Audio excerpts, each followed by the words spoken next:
Hi everyone, welcome back to my channel. I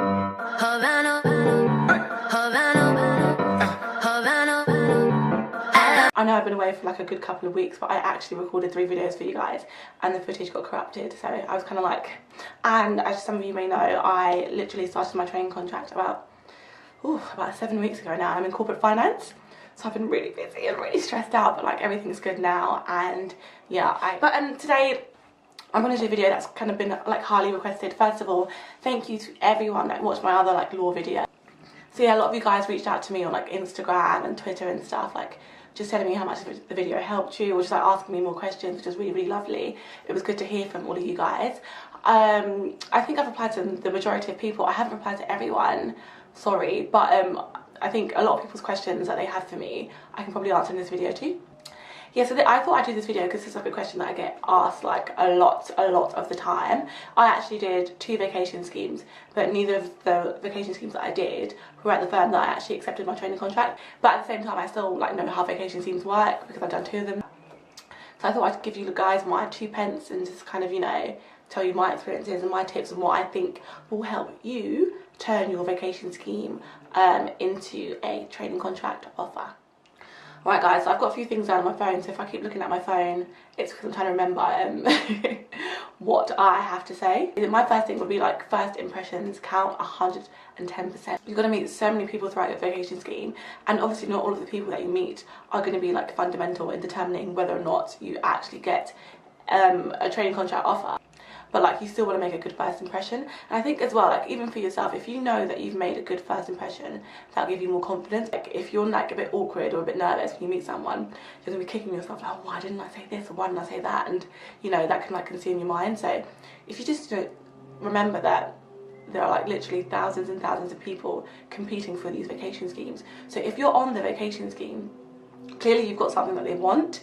So just have that in the back of your mind. When you meet people, like don't be shy, you know, like engage in conversation, try and find some sort of commonality between you and the person you're speaking with.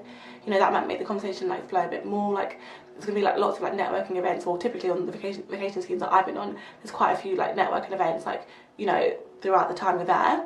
So wherever you meet, you know, don't be shy, go up to people and talk to them and find out about their experiences, you know, seem like really engaged. And so the next thing I was going to say that actually kind of, you know, feeds into the first thing is that be enthusiastic. It's literally like a 2-week-long interview. Like people are going to be obviously not on your case 24/7, but they're going to be like, you know, watching you and seeing how you work and interact with various different people around the firm. So kind of just like remain enthusiastic. I know like sometimes it can be a bit daunting, and you know the jobs that you might have, the tasks that you have to do might not be the most interesting and things like that, but just remain enthusiastic, like, you know, show that you're really interested in getting to know more about the firm and, you know, trying to make the most of your time and your training contract. So yeah, definitely be enthusiastic and, you know, just show your personality. Like they want to know that, you know, if for example you have to work in a late deal like until like 2 o'clock in the morning, they want to know that you're the kind of person that they could work with and get along with.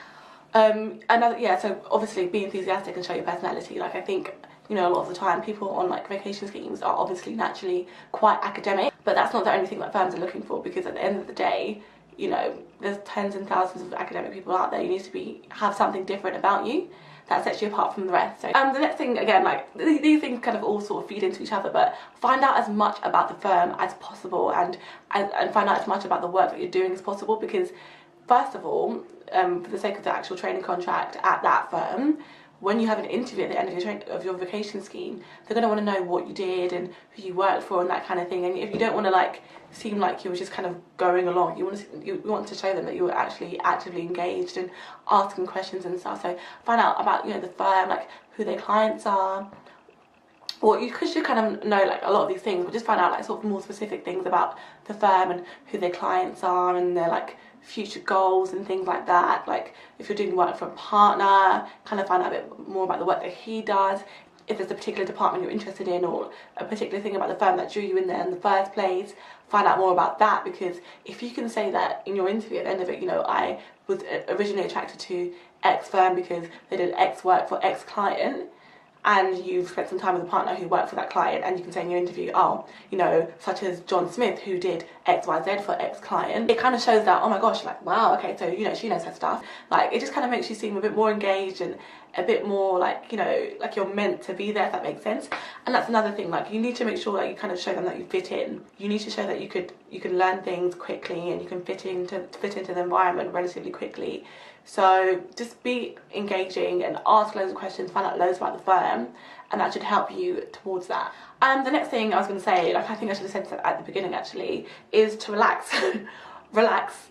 Don't be too stressed out. Don't be like really high strung. Like, no one wants to work with someone that's like really serious all the time or whatever. I suppose it depends on the firm, but generally speaking, like, just relax. You know, you're there, enjoy it. It's going to be a challenging and exciting time for you, especially if you haven't done like vacation schemes before. You want to look like you could be a potential like solicitor at the firm. Like, if you look too like nervous, or you're too high strung, or you're just doing too much, like, people are gonna look at you like, oh yeah, she's doing too much. Do you know what I mean? Like, also as well, like, you want to make sure that you gel well with like the other back schemers, because they look at that too. It's not just about how you interact with people at the firm, it's about how you interact with the other people that are on your back scheme, because they could potentially be your future colleagues. Just don't just see it as like the firm judging you to see if you're good enough for them.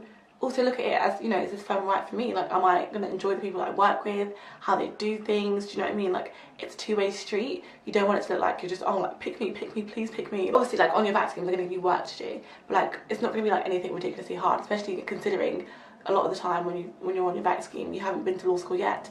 A lot of people haven't studied law either at university, so it's not going to be anything like ridiculously difficult. In saying that though, whenever someone does give you something, and just say for example you don't understand, like, ask questions, because you want to make sure you do the work properly and effectively, because that kind of is indicative of how you will potentially work as a future trainee at the firm, if that makes sense. So if they give you some work you don't understand, just ask questions from either the trainee that you're working with or whoever's giving you the work. What I actually did quite a lot, and what I think a lot of people don't do, even though it's quite an obvious thing when you think about it, is ask for feedback, like on the spot kind of thing. Ask it in like a natural way. Like, I remember on one of my back schemes, I did some research for a partner for him to use in one of his presentations. I just knocked on his door and I was like, oh hi, James, how was your presentation on Thursday, or whenever it was?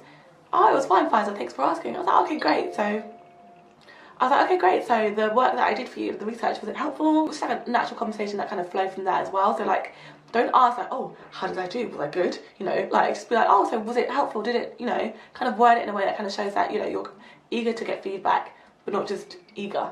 Like, obviously the main thing is your interview at the end.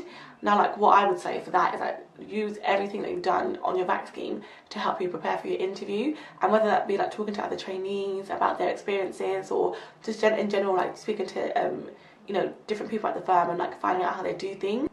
You know, in your interview, they're going to want to know what you did throughout the week or the weeks that you were there, to make sure that you know like what you did and what you worked on and who you worked for and who you met, that kind of thing. And again, I know it can be quite daunting because you do meet like quite a lot of people on the back scheme, but I just remember a few names or whatever, like oh, I spoke to Jennifer in contentious construction, or I spoke to Martin in employment, or so-and-so in M.I.A, and you know, like, just remember who you spoke to and kind of like use that to show like your interest in the firm, and just make sure you know like why the firm. I think you should know that obviously beforehand, but even more so in the interview, because you know, you just spent a week or so at the firm and you need to kind of bring specifics as to why you want to work there and why you think the firm is a good fit for you.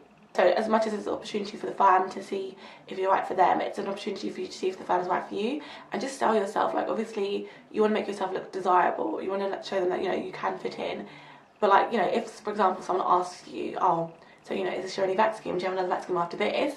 Obviously don't lie if you haven't got one, but if you have got one, make sure you highlight, yeah, I'm going to X firm and Y firm and B firm and A firm, and so they know like wow, like she, okay, so clearly there's something about her that other people want. Even if you haven't got any more vac schemes and you've got some other sort of work experience coming up, or if you're going travelling or whatever it is, just make sure you mention that, because again, you want to make yourself seem desirable. You want to show them that, you know, you are a good fit for them. So you could be going travelling, you could be, I don't know, just generally working, but make sure you sell yourself all times. I know that, yeah, so those are kind of like the main tips that I have in regards to turning your vacation scheme into a training contract. Again, if you've got any more questions, or if I haven't answered anything that you think you like really want to know, just put it down below and I'll answer as soon as possible. If you're watching this and you've got a vacation scheme coming up, or you've just had one or whatever, first of all, congratulations and best of luck. I know how hard it is to be applying and stuff, so like if you're applying for vacation schemes and you haven't got one yet, just keep applying, just keep applying and applying and applying. Obviously don't like apply just like blindly, like just sit back and think, okay, why am I not getting the vacation schemes? What can I do? You know? But guys, thank you so much for watching. I say this is at the end of every single video, but I am going to be more consistent. But guys, thank you so much for watching, and I hope this helps you or motivates you or whatever. Like, remember, like, you only need one training contract offer, so if you only get like, if you apply for 1,000 vac schemes and you only get like one, you only need one anyway. So don't put too much pressure on yourself. Go there and enjoy it and make the most of it. Learn as much as you can from the people at the firm, from the other vac schemers. And yeah, thank you guys so much for watching, and I'll see you later.